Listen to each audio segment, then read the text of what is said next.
so in awe and want to thank you so much. I know this was a labor, okay? And we appreciate you wanting to share just your commitment. So thank you. Now, we have another young lady who has been supportive and is on our advisory council here at the HBCU First Look Film Festival. When I started this, I called her up and I knew I needed her support and direction, and she has always been there. We worked together for 20-some years at Essence. She was a part of the building of the Essence Festival and the whole Essence brand. Her name is Cori Murray. Give her a lot of love. She comes from the other HU, but that's okay. And the third. And then we have a gentleman who you all have seen his face. You know him. And you see him probably every day now. On what is so great is that we have a Black soap opera. And it's a positive one. It's about a family that is about the business of the culture and the Black family. So Keith Robinson, could you please join us? Show them some love, and I'm going to turn it over to Cori. Well, hello, Howard. Greetings from my home by the sea, Hampton University. And yeah, I'm going to let y'all say it's the Institute. It's fine. But no, seriously, I have a deep love. 4-year school. Quickly, backstory, I'm from the DMV, and I actually wanted to come to Howard because of your journalism program. But you all would not allow me to be, I had to pay out-of-state fees. And I figured, I live right down the road, man, down Route 5. I can't, So I ended up going to Hampton, but down at Hampton, we always look forward to getting the Hilltop when it would come in the mail, so. And Ms. Whitfield, I don't know if you remember, I spoke to you when I did some work for the Hollywood Reporter when they were celebrating HBCU prominent alumni. And after my conversation with you, because I realized I didn't know that your legacy at Howard. And I just, you don't hear about that enough, that our schools are celebrated. And it was such an honor to talk to you. So I'm really proud to be here to celebrate you. And Mr. Robinson. Congratulations. Thank you. On everything that Sheila said, like what you're bringing to television now. You have a new single. My mother was just telling me she's been listening to Dreamgirls on a loop. How many of you guys saw Dreamgirls? So this conversation is called A Thin Line Between Love and Success. And it's a nod to a very famous film that Ms. Whitfield starred in called A Thin Line Between Love and Hate, which is celebrating its 30th anniversary. Wow. And it's still a classic. Yes. Did you know you were making a classic when you were filming it? Well, here's the thing. I think what makes a classic is universal themes that are authentic. So, hell hath no fury like a woman scorned. Betrayal in love. I mean, you can look back to the Greeks, to Shakespeare, to on and on through all the movies of the 50s. It's a classic theme. But no, we didn't know. You never know if it's going to stick. I did know that when Martin was very collaborative and, allowed us to build on it. And I mean, I am not into gun violence. You wouldn't believe it with some of my last projects, but I'm putting on. That when I put the barrel of that gun, I'm not doing this for myself, I'm doing it for all women. I had a feeling that it would, but I did not know. Like, it's been that long? Yeah, 1996. Girl, it's just so great being a child actor.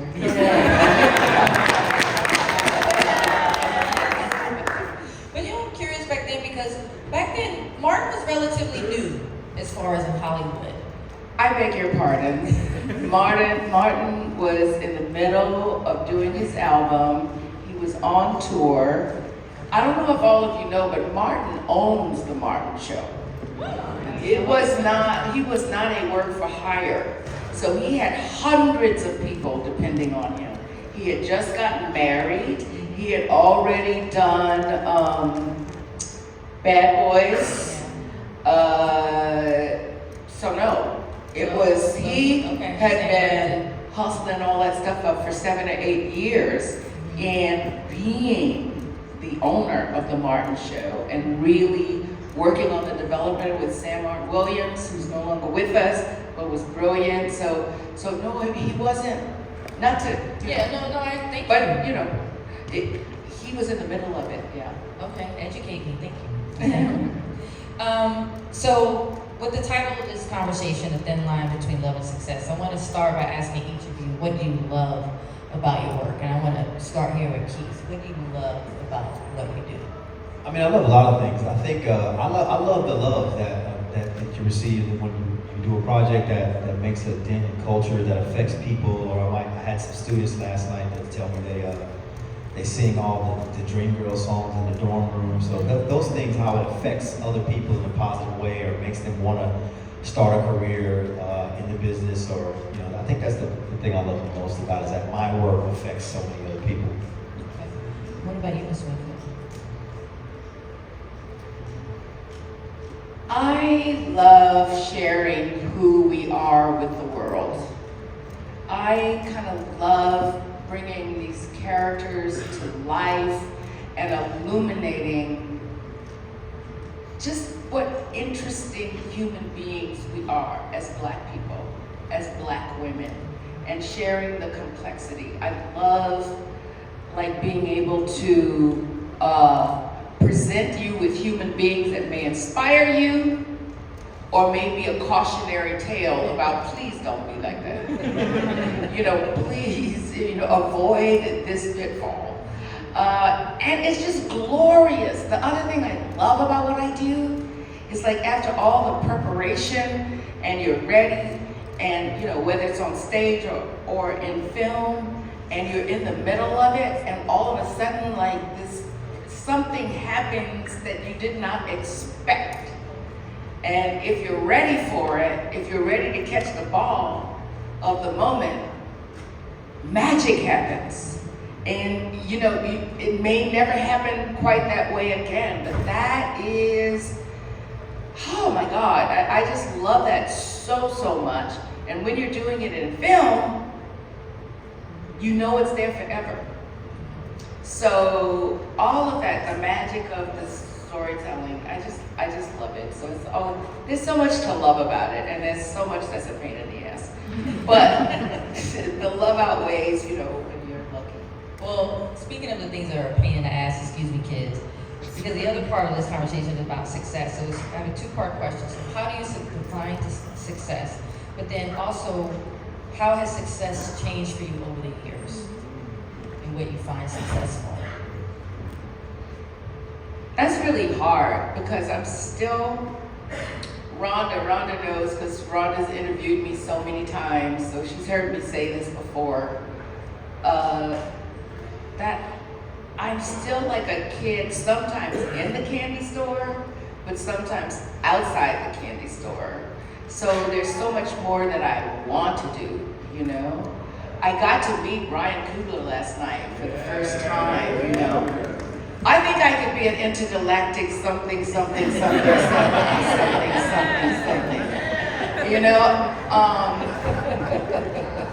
That would be success for me.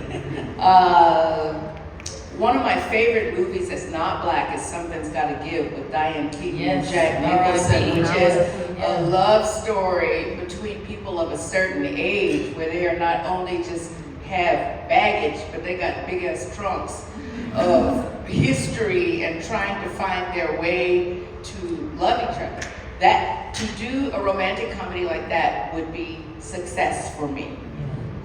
What is already success for me is the longevity. Rhonda said, don't be put down 5 decades, you've been here and you've been doing it. So yes, the longevity of telling, don't be embarrassed, Rhonda. The longevity of telling stories, that I'm still here, and guess what?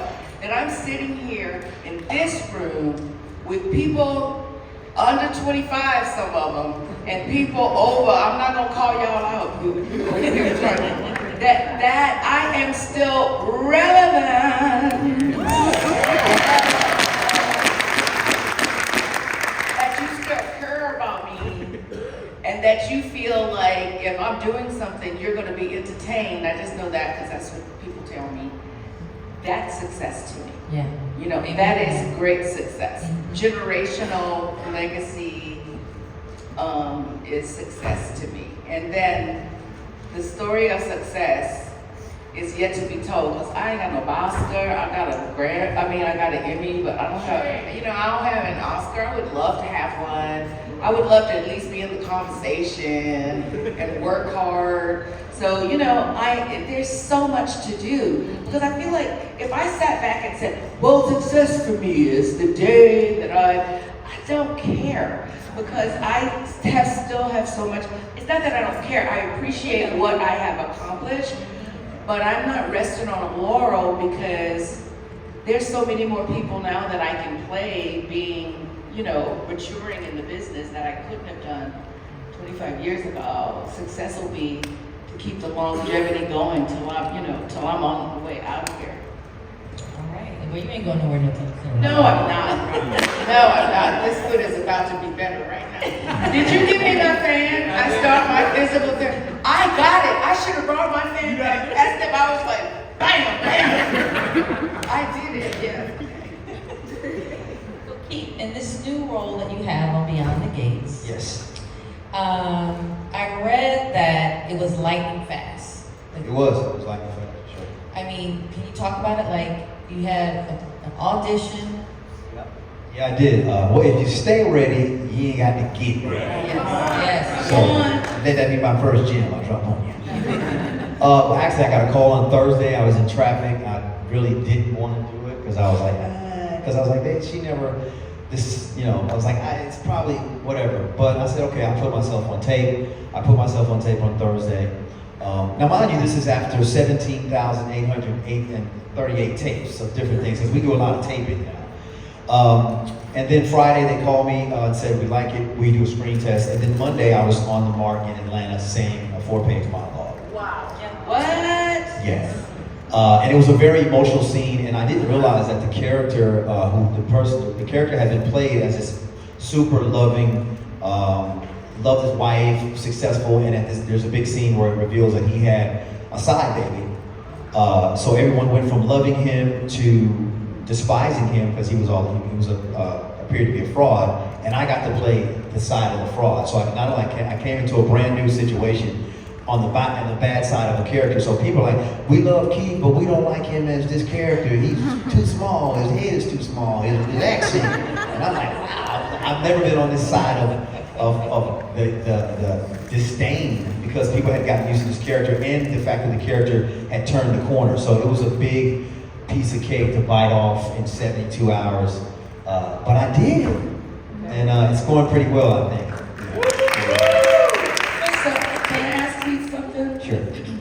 Because it's just so odd. I mean, in the preparation for putting oneself on tape. Yes. Like, the process of it for you.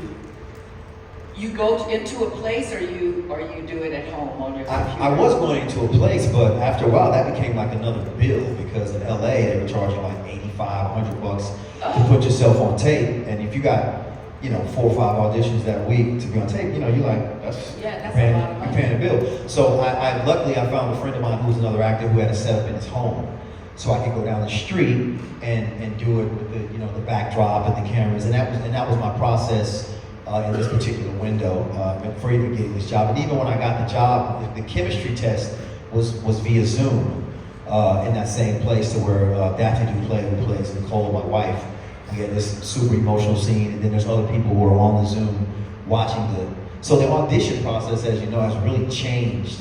Because back in the day, it was sign up, see all your competitors in the room. Oh my God, walk in the room, everybody listen to waiting the in door. a waiting room, room. and you're like, hi girl. Yeah. How can you look at it? Yeah. You don't get this job. Exactly.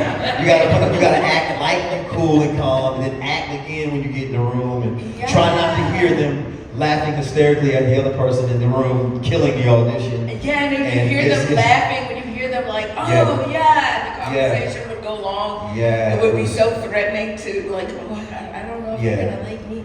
Yeah. But so, which one do you like better? You know what? I kind of like the one-on-one person energy, but I think with the self-tape, it kind of eliminates the nerves. You can really get to the core of the character, do it as many times as you want, and it eliminates the fact of driving through traffic, thinking about it, getting there, signing in. You know, network tests where you sign, you see the money you may make, and then you go in a room of 50 people where I think they paid them to not respond to you at all. Right. So I kind of, the self-tape I'm I mad at, but once you do the tape and you send it off into the wild, you don't know if they're even watching it, where it's at, if it's seen. So it's got its pros and cons, but And that's where I think representatives come in, and, right. you know, championing, you know, your work, trying to make sure that it gets seen. Because the thing is that now that everything is in cyberspace, Yes. like you don't know, you may not get feedback, and actually, agents are used to, like now they'll just submit your work with 500,000 other tapes, and like people don't, feedback used to be a big thing. So I think when you go out for representation, you want representation of people who are going to care about promoting you and giving you the real opportunity, you know? That's right. I mean, because, like I say, getting in now is like once you submit your tape, you're kind of left to the devices of the universe to see if you get a call back and so on and so forth. Luckily for Lynn and I, we've been in it a minute, so we still submit a tape. I'd like to think they would be more privy to watch the tapes. Well, I mean, you know, a lot of times, sometimes, unless it's something that I have never done in my life, I don't even know why I'm submitting the tape in the first place. But you do. You do. If you really want something. So I don't know. I think it calls for really being your own CEO. Yeah. And trying to keep them on it, you know, and really being accountable without making people upset. Exactly. And I think really, not to discourage you, I mean, self-tapes is a wonderful opportunity for you to really hone your craft, make your own movie. You can do it as many times as you want. You eliminate the nerves and the aspect of the outside environment. You can really hone in and really do some amazing work, and you can do it at your own pace. So I do say that's the great thing about self-tapes. I want to ask. Sorry, we got off your track, but now we're back on. But about that, let's go back to the part about when you go in the room, you see your colleagues, you see people that you are friendly with, but you're also competitors. It hardly happens anymore. Oh, okay. Good to It know. hardly happens anymore that it's like that. Okay. Technology has eliminated that whole. Well, how do you mean by that, technology? Well, like you said, we used to have to drive up and sign in and sit down Oh, I and see see what our you mean, the colleagues. interaction. Yeah, it's all in cyberspace now, so you don't Okay. really see anybody. Okay, I'm sorry. And COVID, true. Yes, COVID changed a lot. But can you speak to, especially, we're in a room of emerging filmmakers and actors and creatives, how do you handle that disappointment when you don't get the part? Or you get the part and your screen time is cut? How do you navigate your enthusiasm for the work and starting and going back at it again? I think rejection is a part of the process. I mean, there's far more no's than there are yeses. But I think if you learn to use the no's as fuel, to learn to improve from them, to stack up the opportunities and not look at them as failure, but just stepping stones to getting to that yes. Because I think for me, for Lynn, for every movie you've seen us in, there's probably a couple hundred no's in between there. So there is a lot of no, but I don't consider it rejection. It's more injection. It's more fuel to the gas tank to show you what you need to do, what you need to improve on, because that is a part of show business. Rejection is a piece of the pie. And when you get up on the stage and you say thank you for that award, you mean it. Because it is a journey, but it's a beautiful one. So, Ms. Whitfield, I want to talk about the fact when you have been in a lot of ensembles, but you're also a lead. What do you need from your collaborators to make yourself do your best work? Whether it's what's on the page, is it a collaborative director? Is it the crew that you're working with? What are all the elements that take to bring you your best? Well, it's all the above. I mean, to do a film or a television show, on any given day, you are working with like 100 people or more. You know, the people who are the costumes, starting off the day with hair and makeup, and all the people who are in that trailer with all the other actors, you know, and then into costume and that collaboration of building a character, and onto the set and rehearsal and the DP and the lighting and the grips and the caterers and it just takes so much to make a film. But from my fellow players and from the people that I deal the most with, hair, makeup, costume, the DP, the director, and my fellow players, digging in and looking for the bottom line of what we're talking about, of what the scene is. And oftentimes they'll say, well, what's it like working with young actors when you have all this experience? But you see, the thing about it is, I don't care if it's a dog, a 5-year-old, or a handsome younger man, which, you know, I'm pushing for that all the time. It's being in the moment. Because you're only as good, the scene is only as good as the players are who are present to respond to each other, to, you know, catch a ball, give you something you didn't even expect, that magic moment. But it's being there. It doesn't have anything to do with your levels or how much experience you have. So what I need is for people to be present, for us all to be on the same page, to decide where we're headed, and to create a safe environment where there's no malice or animus or the discomfort, because creativity is best had in environments where people are respectful and are having fun doing it, you know? Can you talk about the creativity that was sparked here on Howard? And what do you still hold on to when you approach your work? Oh, well, I had a great time here, you know, here, and then, you know, the scene study and all of that, and their classes, you know, so you're, you know, oh, this class is over, and that, you know, the classes.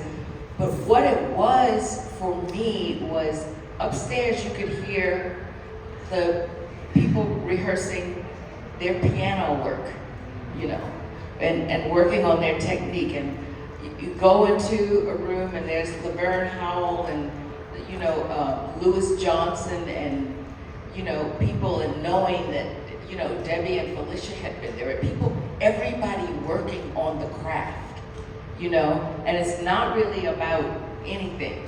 It's not glamorous, it's not, everybody has a goal of excellence, you know, and because I had this opportunity to just be learning, like the stakes weren't high.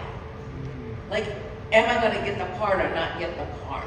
It's a workshop, it's a lab, it's a sandbox, it's a playroom to be able to try things, and, you know, without the high stakes of a kind of failure that would hit your pocket or really hit your heart, and the support of everyone pulling for you to do well. So, and at that time, a lot of experimental theater, there was so much going on in DC that, you know, you just felt like, you know, you felt like an artist. I was in my little overalls and my little bitty, you know, afro, and just, it was like, yeah, I just want to be excellent. I just want people, you know, I just want to do it well. It reminds me of a quote I read from British actress Sophia Panino, and she said, as long as the story's good, I'll act on the top of a van. She's like, I want to just perform. Yes. Like, I don't care, I'll perform. Yes. Yeah. Keys, what do you need to bring your best work? What are those collaborative partners that you need or environments that you need to be your best when it comes to your work? I need good lighting. That's the truth. You know, just to piggyback off of what Lynn said, basically you want a collaborative effort of love and respect and everyone present in the moment and knowing and become prepared. And just really ready to, to tell the story and tell the truth and everybody's on the same page. I think you can't go wrong. Just really everybody in their lane doing their job. And being very generous and giving and it leaves moments, like you say, for the unexpected to happen. That's when those moments happen that people never forget. So if you can get everybody on the same page, or the majority of everybody on the same page in that respect, you have a really great shot at making something that people really take to. What would you say is what was the lightning in a bottle that Dreamgirls had for you? I think the lightning is it's unique. That project it seems like it grows and grows the further I get away from it. Because when I was in it, when I'm looking around and I see Eddie Murphy and Beyonce and Jamie Foxx and Danny Glover and Nika Noni Rose and all these amazing performers in front of me, I just didn't want to look down. I just wanted to, when they threw me the ball, I wanted to do my job and get through this project and say that it's on my resume because I knew how important it was. But the lightning in the bottle was just me kind of just being a part of that. It validated me as an artist. It kind of validated my hunch that growing up watching people on TV, maybe I could do that. I feel like I could do the same thing. I should just load up the car and I should just drive out to Hollywood and just live in a hotel and just roll the dice. Drop from Atlanta because I was going to school at UGA, Georgia State. I'm not promoting dropping out of college, but I did. And in that moment when I'm on the tape and I'm looking around and seeing these legends I grew up with, it kind of that was the lightning in the bottle that validated me and getting a chance to perform at the Academy Awards with Beyonce and Jennifer and Anika as my background singers. That was lightning in a bottle. And then when I see kids who weren't even born when that movie happened come up to me singing Step Into the Bad Side, it's like the lightning kind of continues to extend itself with that particular classic. Just like when I met Miss Whitfield, I was like, wow, that's the lady from Thin Line and Love and Hate. So I think the lightning kind of extends itself. I saw on your social when you got the new role for Beyond the Lights, you said, quote, it's going to be a fun ride on this crazy journey called show business. So I'm curious, reading the reporter today, merger, takeover, AI, stalling and greenlighting projects. How do you navigate the business of Hollywood as a creative? I mean, you can only control what you can control. I mean, I think we as artists, we have an extra healthy amount of faith just to be doing this for as long as we've been doing it. So I kind of let that take care of itself. And, let them keep the main thing, and just stay prayed up and continue to, do what I'm supposed to be doing. Because a lot of this stuff you cannot control. So if you get caught up in other things, you get diverted, you get diluted, and you kind of miss what you're really supposed to be focused on. So easier said than done, but I think that's the key to longevity is just kind of, staying on your path, staying in your lane. And what about you, Ms. Whitfield? How have you navigated the crazy journey of Hollywood, the business side of things? Oh, it's a challenge still, always. Mm-hmm. A lot of it has to do with, is this on? Is it off? This microphone, there it is, yeah. I think it's easier navigated with a good team. At least agents who care, who really fight for you. If you have a manager, but oh Lord, that 10% and 10% and then the 5% to the lawyers, and it's like 25% gone before you even get 25% gone of everything, and then you pay taxes. So just letting you know that's part of it. But I think a good team is very, very important. And then the other part is that I love doing it. So I tell people when they say, I want to act, I'm thinking about acting, what do you have any advice for me? I'm like, well, okay, first of all, if you can imagine yourself doing something else and being happy, don't do this. Don't do this. Amen. Because it means that you can live without it. It really needs, you need to really want to do it so intensely, and that it's a purpose in you, so that when you're disappointed, you can get reignited, because there'll be something else that you want. Because there's another great story that's going to be told. But if you don't love it and it's just like a thing, I don't know. I would say, do something else where you know a check is coming in every week. Absolutely. You know what I mean? So it's my passion for doing it that helps me get over disappointments, to say, oh, I didn't get that one. Oh, but what? They doing this? Oh, yes, I want that. And you get all revved up and do it all over again. We're going to open it up for questions, but while you guys get together, we have one in the back. I want to ask each of you both, what's your advice to emerging filmmakers and actors on cultivating patience and purpose when it comes to their work? Girl, they need to talk to their minister, their psychologist, their best friends. I don't know, because that's such a personal journey. Creating patience, like how do you do it? Is it that you meditate? Is it that you pray? Is it that you, the personal journey of learning to master those qualities that every human being needs in life. Like, I don't find myself in a position to advise people on that, because it's so personal. Yeah. The journey that people take, but I do believe that having a passion for what you do really helps. I mean, I wouldn't advise praying for patience, because God will teach you a lesson in patience and wait you out. So,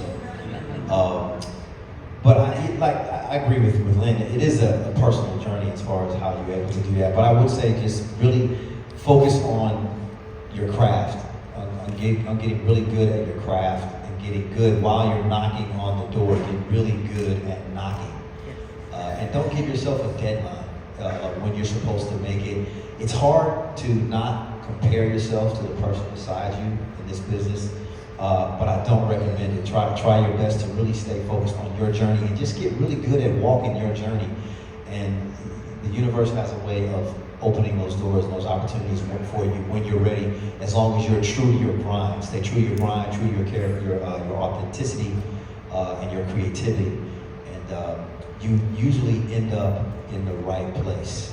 I can't tell you when that's going to happen, but I can tell you that it will happen if you stay in, and I can tell you if you give up, it will not happen.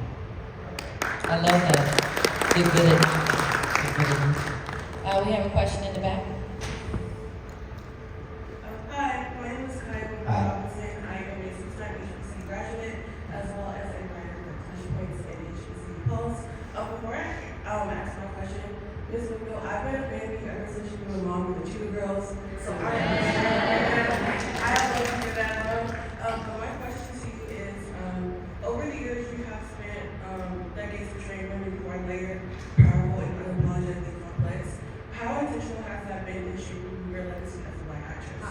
How is it what now? I'm sorry. How intentional has that been in shaping your legacy as a Black actress? How intentional has it been in shaping your legacy as a Black actress? To play what? Women who are incredibly complex, powerful. Oh, yeah, well, I think part of my activism as an artist was that I am not going to dumb down characters for my audience. I am not going to spoon feed in magic marker, colors, like this is yellow and orange and red. I believe that we, each and every one of us, our nuances, there's a reason everybody has a different fingerprint. Nobody's fingerprint is the same. When you put together the cross sections of everything that created you, we are very specific human beings, right? So part of my activism, and it was, yes, to answer your question, very intentional, that whether I could discuss it with a director or not, that what I filled the camera with was nuanced. You know, I believe in my acting teacher in Los Angeles, David LeGrand, who's no longer with us. He made me trust on film that people can see your thoughts, that they can see that you're thinking, that they can feel what you're feeling. So it has been very intentional that each and every character gets treated like a real human being and not some stereotypical, simplified version of a human being that's just easy to get. You look and you say, oh yeah, I got that, I know who that is. No, there's always a surprise, you know? So that has been very intentional, and thank you for the observation of it. Appreciate that. One more question? How you gonna have something for the students and have 2 questions? It's about them. All right, two more. No, you'll have 2 more. But we're mindful of your flight you have to catch. Yeah, but, okay. Yes, it's at 6:30, so I just really feel like if there's anything I can say, or we can say, to be helpful, you know, for just a few questions, you know, that would be great. 2 additional questions. I'm not being bossy, I'm sorry, Sheila. But you know why I came. Okay, all right. Hi, my name is Madison Lewis. I am a sophomore television and film production major from Atlanta, Georgia. And I first want to start off by thanking both of you because you are the reason why I chose film. And seeing you both on the screen let me know that I can follow my dreams. So my question to both of you today is, what would you tell me to do to make genuine connections with legends and people who are already established, such as yourself, and find mentors who have been in rooms that you want to be in? I think you're doing it. This is exactly what you said. I mean, you're in a room with your colleagues and some people who have done some, have had some success in the business. I think continue to be genuine, authentic, and try to frequent events like this where get some advice and stay consistent in your craft. I think you're on the right path. Well, first of all, your clarity of what your intention is and what you want is great. For me, it takes a lot of time and energy to mentor someone, and I still have a daughter who's about to hit it with her music, you know what I mean? But I think that young people who want mentors can get them by doing the work that is deserving of the people who want to get their attention. There's not much you can say that one can say out of their mouths, because everybody can talk a good game, but when you show me that you have mastered it to the point that my attention can help in a direction, then that's when you can get me. Because like I told y'all, they're like, on your shoulders I stand, and without people like you. I said, well honey, you can't stand on my shoulders because I need to be light on my feet, because I have a lot to do, and I'm not, I ain't breastfeeding yet, but what I will do is when a person shows promise, when they show me that they have the thing, that they care, I'm on it like white on rice, because we need more excellence. We need more excitement. We need more storytellers that walk out and say, you know what? Hello, this is who we are. And so that's the way to be good, is the way that my attention is really gotten to say. And I can tell that you are, because your question was excellent. You made me feel good, you complimented me, and then you went in and said, will you be my mentor?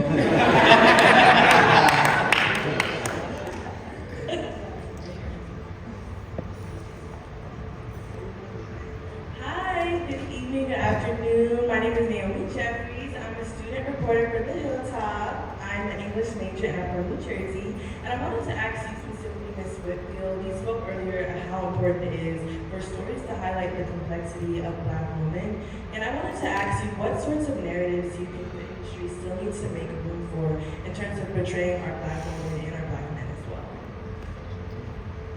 Well, let me say,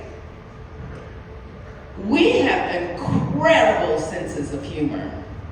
And we have, so I think the genre of dramedy, where you get all of us, you know what I mean? Where we're not being taken too seriously, where you can see how because that's how we've survived for these hundreds of years here, you know. We laughed, we partied, we worked hard, we created, we studied. So it's the spectrum of who we are and combining all of that, you know?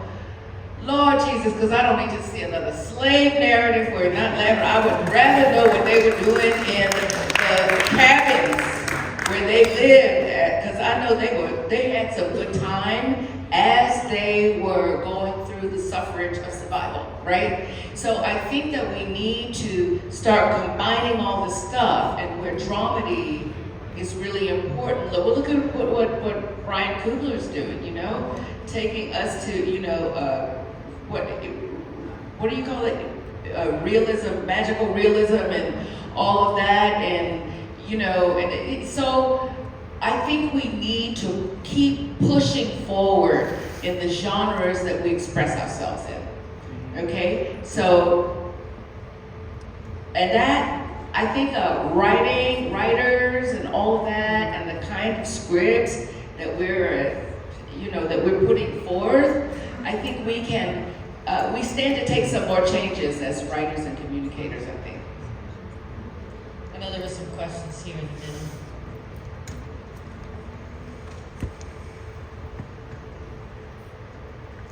It's real guy.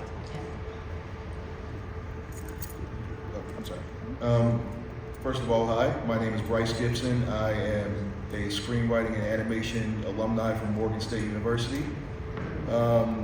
First off, I just want to thank all of y'all for being here, especially Yuki. Everybody knows you as CC, but for me, growing up Saturday mornings, I knew you as Joel, the Green Power Ranger. Green Ranger. Yep, everybody sings Step Into the Bad Side. I'm like Lightspeed Rescue. There it is. But so my question to both of you is, what is a good way to combat some of the barriers that you face when entering your field? Like, I'm an aspiring screenwriter. I at a point in my life where I feel like I'm great at my craft. I'm ready to put myself out there, but I keep hearing you have to be in LA to show your stuff to people. So I'm just like, well, I can't afford to be out in LA right now. So in the meantime, how do I put myself out there? How do I get my work out there and show it to people? Because I feel like I have a story to tell, and I really want to be able to tell it. Well, there's many ways. I mean, first of all, you gotta be a dog about it. You gotta be tenacious. You gotta have that can't take no for an answer. You can utilize social media now, so in different ways to display your work. How you do that is really up to you. I mean, personally, I was in your same shoes. I say I was working at I was telemarketing. I was selling pencils. I saved up money. I shipped my clothes out there with one of my homies that lived in LA. I drove out there. I lived at the Days Inn on Coldwater Canyon, and the Motel 8. I was super hungry, and there was no doubt in my mind that it wasn't going to work out. And I feel like the odds are stacked against you. You have to have that type of tenacity about it. You got to keep writing, keep your pen moving, take care of your craft, take care of your body. You got to really want this and love it and stay on it, and it will happen. You're attending events like this. You just really got to stay consistent, man, because there's no one way to get in this business. The way that Lynn got into the business is completely different than how I got into the business. But the common denominator is that we loved it, we were tenacious, right? And we wanted it. So you gotta want it and just continue to do your thing, man. And you feel like you've peaked, but I don't know, what are you, 21, 19? Huh?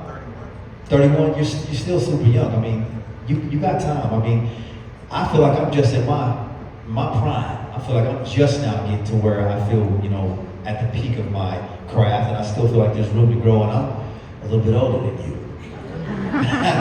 It's not about LA anymore, right? Is it? No, it's really not about LA anymore now, man. I mean, it's just, it's you don't have to live in Hollywood anymore to be a part of Hollywood. You can, you know, because of technology. So there are ways to be seen and heard. Right. So they are telling stories everywhere, right? You're here. They are telling stories. There are writers' rooms in Atlanta, Georgia. They are BET is doing stuff, I don't know, everywhere. You know, I think writing submissions are really good. I think if you have plays that you've done, you know, getting a play done, Yep. where people come and see you and see and hear your words. Issa Rae got discovered on the internet, YouTube. you know, on YouTube, doing what she does, having people speak your words, maybe to putting scenes and stuff and putting it up on YouTube. Like, one thing not to do, no victim mentality. That has got to go away if it is anywhere near. Geography cannot be stronger than your talent. That's right. Okay, so get rid of that, right? I'm an empath. One of the reasons I think I'm a good actor. So what I'm saying is, take charge. If you believe in your words and your characters and your stories, then find a way that people can see them somewhere, you know, and keep it moving until somebody says yes. But don't let this world, as it stands, I said last night, the world is designed to stop you, not to catapult you. Take that challenge and keep it moving.